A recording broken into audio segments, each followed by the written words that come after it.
Michael here with Tech Home Inspection. Today we're going to be talking about item number 2 of 10 that you should be learning in a home inspection and reacting to if you find any problems. Today we're going to talk about foundations, and as the name suggests, they're foundational to the structural integrity of your home. Everything on your home sits on them, and it's trickier to make any repairs or modification because everything sits on the home already. So let's talk about some of the foundation, some of the common foundation, and some of the problems you might find.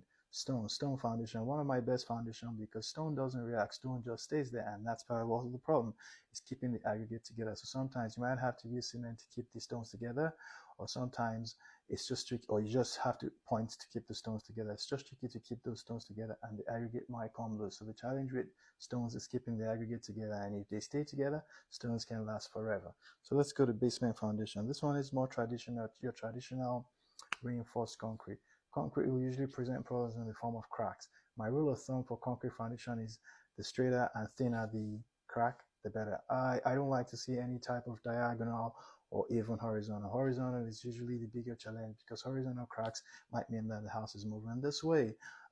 Diagonal crack means that the foundation might be sliding against itself, and if it's happening at the corner of the house, it might mean subsidence. It might mean the land is moving away from the foundation.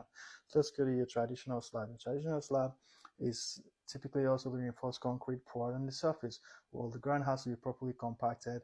If the ground isn't properly compacted, the slab might move, and depending on the presentation of the cracks or how wide the cracks are, the slab might open up, and that might present a problem. Crawl space foundation. Crawl space foundation, depending on how it's installed, is typically almost like a stilt-like foundation in the soil, but then also what you're trying to avoid is the same type of movement, and it will almost present the same type of crack patterns as this foundation here. So what we don't want with this one, again, we don't want the horizontal. We prefer any cracks to be what?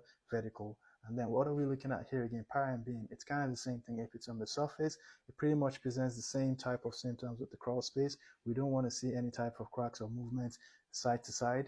And then what we have here is the below grade ICF. So ICF seems to be the Rolls Royce of foundation these days because it is concrete sandwiched in insulation. So it's good for energy efficiency, and it's also structurally sound. The challenge I have with ICF is if there's any problems, if there's any crack, you might not see it because it's sandwiched in that insulation. But otherwise, really good foundation.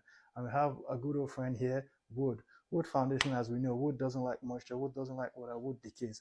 I want to keep wood away from water. So as you can see, every foundation presents problem in a different way, but they all have only one task they have to do, and that's to send the load down.